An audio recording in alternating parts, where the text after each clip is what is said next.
What's going on, everyone? Togavor here, and today I'm bringing you guys another NPL Season 8 video, Week 9. Getting to the end of the season, facing off against my good pal TNI, Gregulator. His link will be in the description below. Please go make sure you check him out. He's fantastic, pretty good friend of mine. Known him for a little bit now. Just super nice guy, also a fantastic battler and team builder. Really puts a lot of effort into his videos. They just started the P4G.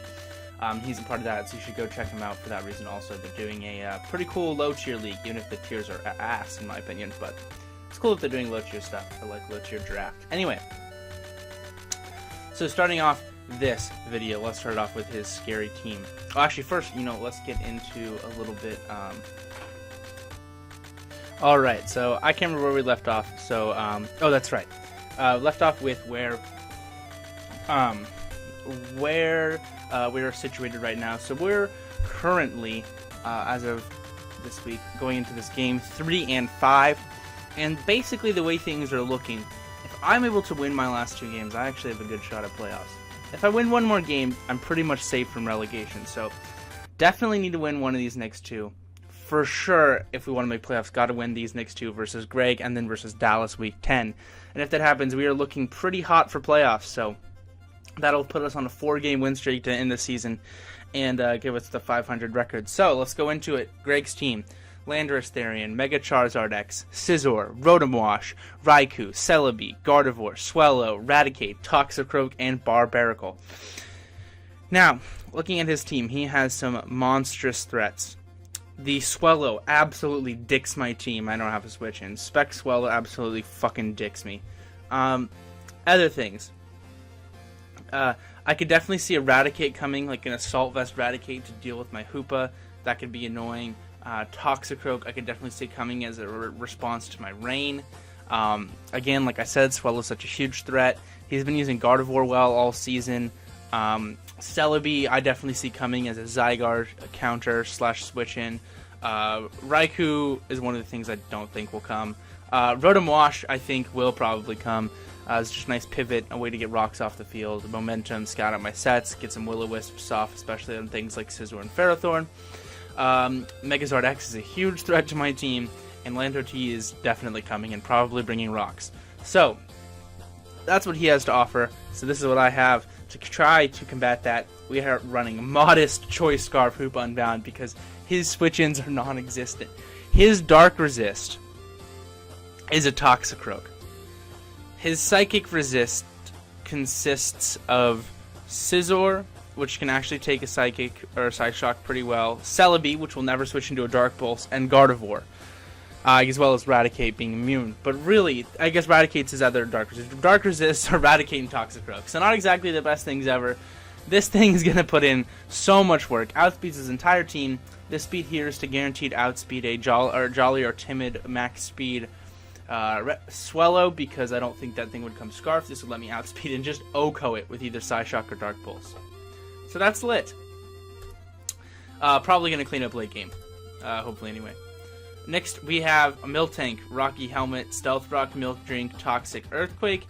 This is my dedicated Charizard X answer. Toxic is there because he doesn't really, and thanks to Aster for picking this up and helping me with this, but he doesn't actually have a, he can't afford to run sub on his Zardex against me, really. And he can't really afford Wisp either, so because of that, I used to have Facade here in case he was like sub Wisp or something like that, but he can't be mono attacking versus my team. He'll just get completely walled. So I think I can count on a more diverse moveset, which means that switching this in with the max defense, the Toxic, the Rocky Helmet, Milk Drink, Earthquake, very good counter. Stealth Rocks against the Zardex. And that's basically all it's there for. It can also be a good switch into a non-setup Scizor, and or a physical Swellow. Those are things that it can be good. It's decent versus the Lando T, but that's pretty much it. Next we have this thing, which is a huge threat: Icicle Plate, Ninetales, Alola. Blizzard to hit things, stab, and super effective. He has a lot of things weak to ice, like the Lando and the Celebi. The Freeze Dry is there to bop the Rotomwash with the Icicle Plate, and it makes it almost always a 2-hit KO depending on his set, unless he's some like whack AV variant. Veil is there to facilitate setups with my Zygarde, And the HP Fire is there to bop the Scizor on a switch in or on a turn that I don't think he'll click BP. Next we have Pharaoh, my second Stealth Rocker. Instead of bringing Stealth Rock and Spikes, all I really want is Stealth Rock versus him because it does a lot versus his team. I really want to be pressuring the Lando and the Zard with the rocks at all time. Almost all of his mons are at least neutral to rocks. Swellow also, if he brings that, really important to get rocks up. So I have the dual rockers just to make sure I get rocks up early game. Hopefully I can make them stay there. The Bulldoze is there so I can Charizard won't be able to boost speed on me, which always means I'll be able to lower it to where something else can come in and revenge kill it. Gyro Ball is there for generic stab, hits Lando T for decent damage, hits Celebi for good damage, etc., etc. Leech Seed is there just to get recovery, and yeah, so I can stick around longer and check things. Oh yeah, and the Ockerberry is there so I don't get, blown back completely by a Spec Swellow. Next, we have this bulky Mega Scizor. The HP Ice is there to bop the Charizard, or not the Charizard, the Lando T. BP, just nice priority to pick things off like the Gardevoir, the Swellow when it's weakened. This can take on the Toxicroak fairly well. Roost to keep myself healthy, and then U-turn for momentum as well as, just getting chip on things and OHKOing things like Celebi and Raticate. And last but not least, we have one of our win cons, the Hibanberry to either set up or be a secondary check to the Charizard X. Dragon Dance, Thousand Arrows, Crunch, and Extreme Speed. Crunch to hit the Celebi, and E-Speed for, if I think he has a Scarfer, or, if I need something to try to pick off the Swellow or pick off the Charizard after it's weakened, then that can fill that role. So, feeling pretty good about this team. Definitely a volatile matchup for sure, but I'll be right back with the game.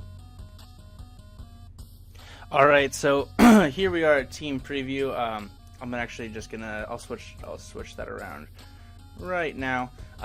So here you go. This is what he brought. I'm so surprised not to see the Swellow. So surprised and so utterly relieved. Just first things that I noticed, Hoopa can definitely just go apeshit in this game. He does not have a lot of counters. Zardex is scary. The Scizor is scary. The Scizor is the MVP of the league so far, so that's pretty terrifying. But yeah, so seeing this, I'm going to lead with my Scizor, either predicting the Rotom Wash or the Lando T to leave. If Lando T leads to get rocks up, I can HP Ice into BP it, hopefully take it out. If the Rotom leaves, I'm just going to be clicking U-turn. So he does lead off with the Rotom, and now right here is already an important play.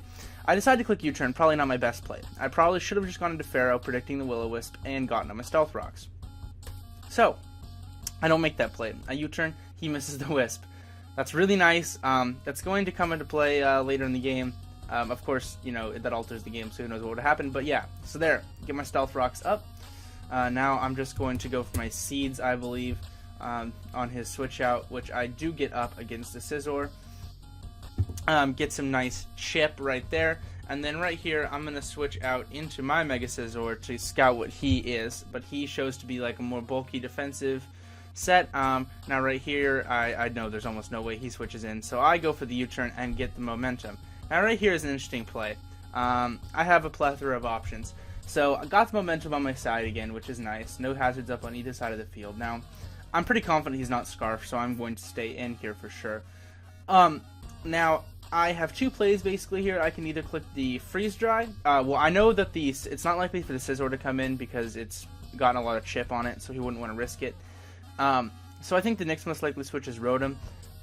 So one thing I could potentially do is get up my my Aurora Veil here, so I could pave the way for something to sweep, or get an easier switch into my Hoopa, or let it do something that normally wouldn't be able to. But I decided to make the safe play here, just click Freeze Dry, and Greg decides to stay in here and gets bopped with the Freeze Dry. Now, he was actually predicting me to go for the Aurora Veil, and he had Continental Crush Stone Edge, so he was going to hit me with the Z Stone Edge, which would knock me out through the Veil. So definitely an aggressive play in his play. Could have worked out, but didn't. So I'll take that. Next, he goes into Scizor. This was a play where I almost considered staying in because I knew there was no way he was clicking BP there. Had the HP Fire, but it turns out he was Ockerberry, and he did click Roost, so it really didn't matter that I made the safer play. Oh no, he goes U-turn here, so I should have done that. Would have been really good. Now right here, I get him on this, and I think this is actually a potential misplay. I don't think I should have gone for the DD. I think I should have gone straight for the 1,000 arrows and really weakened that Zard. And just put it out of commission, basically, because I do, you know, just go for the safe crunch in case he brings in that. But now this comes back in, and I don't want to just die to a bullet punch, so I go out into my Pharaoh, get the Rocky helmet off in this. Now, the thing is about the Scizor is it's not looking like the biggest threat, as it definitely is not SD. It hasn't revealed its moveset, but again, no, it's just not SD. It's a more defensive set. I get him there with the rocks, which is really nice. So it can't do a lot to me, but my things that wall it don't really do a lot back to it, which is the difficult part. So it can definitely be an annoying mon later. Now right here I go for another Blizzard. I make the good aggressive switch into this on the Celebi, as I know he couldn't kill me out. Now that's another place I should have gone for the HP Fire. It just would have saved me a lot of hassle in the late game, would have really kept my advantage. So he goes for the Defog right here. If I miss my seeds, which, you know, may not look like the most important thing, but with the residual I'm getting, it would basically mean I'm not taking residual. And I need to get my rocks back up, so I would be at about, you know, 12 or 13% higher right now, which would be really nice. So he goes straight for the DD when he gets his rocks in, and that's why I'm saying I should have gone for the arrows before. I would have not let this DD up. But he gets two DDs up, and I'm a little nervous. But he goes for the Roost here, and I get the Toxic off, so now I'm feeling a lot better about my position.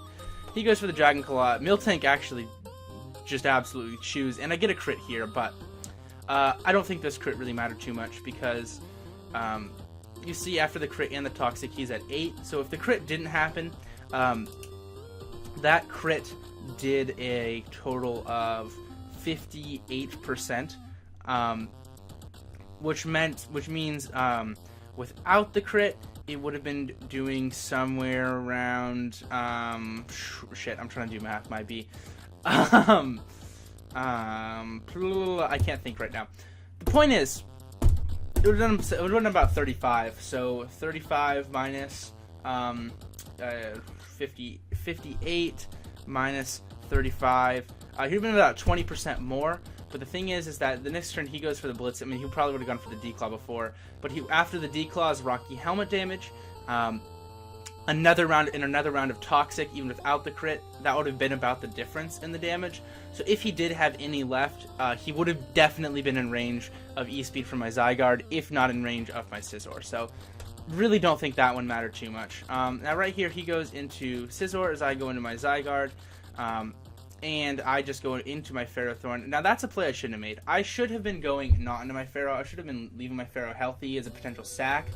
I should have just been going into my Scizor at this point, because my Scizor does very well versus his other two last members, and I should have just been using that to put in work, as there's nothing this Scizor can really do to me. Now, right here, he goes for the Roost, and I just have to pivot back into my Ferrothorn, or at least I think.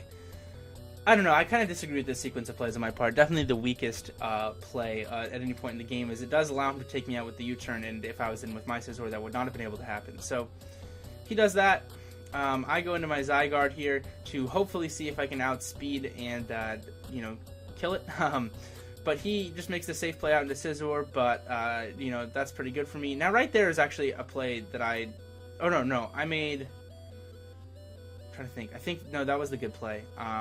Now I U-turn out, I know that he's going to Roost here, so I go into my Hoopa, and this is my thing, is that I need to weaken this Scizor to win this game, because I don't have a lot of things that can do it, and the things that can do it are hurt by it a lot. So I just have to sack my Hoopa here for this Dark Pulse damage, because now if I get the Hail up, it's in range of the U-turn from my Mega Scizor, so it'll never be able to Roost up again, which is the point. So this comes out, and turns out he outspeeds. I don't get him there. So that is unfortunate. If I outsped there, would have been an easy Snap Wrap in my favor. Definitely would have had the game. But it's not, and I thought here I lose. I really thought I lost there. But then I see how much that BP did as he goes for SD, and he doesn't show the HP Fire, and I thought he'd be packing like a mix set with the HP Fire. And he doesn't get quite enough with that Drain Punch, and so we're looking like we have a chance here. His Scizor can't touch my Scizor, and it's much lower than mine. He goes into Celebi here. I chew the HP Fire, and now I'm able to just fire off a Blizzard. I do so. Now, I could have made a play for differential here, could have gone into my Scizor, but that also could have been into a Stall Fest if he clicked Roost, and I didn't want to risk that. And now I'm able to go to my scissor, outspeed him, take him out with the U-turn, and take the 1-0 victory over Greg, which means we're still in it for playoffs, which is the goal of this. And, you know, we've turned our season from trying not to get relegated to actually having somewhat of a good shot at playoffs. So it's all down to next week. As this is going up late, I'll just spoil. Danza did lose week 9, which means, and Verd forfeited his playoff spot because he's, like, done with Mons, which means if we beat Dallas next week, we are locked for playoffs. So, it all comes down to that Week 10 match. Make sure you go check out Greg's channel. He's fantastic. He still has a win and in next week versus Danza. The winner of Greg and Danza versus week will also will accompany me in our conference into the playoffs, along with Maddie in the 2 seed in our conference, and Gypsy in the 1 seed. Or not Gypsy, what am I saying? And Astor in the 1 seed. That's it. Glad we got this win. I'll see you guys next week versus Dallas. I'm Toga Warrior yourself. I hope you enjoyed. If you did, leave a like, comment, and subscribe. And I'll see you guys next time. Peace.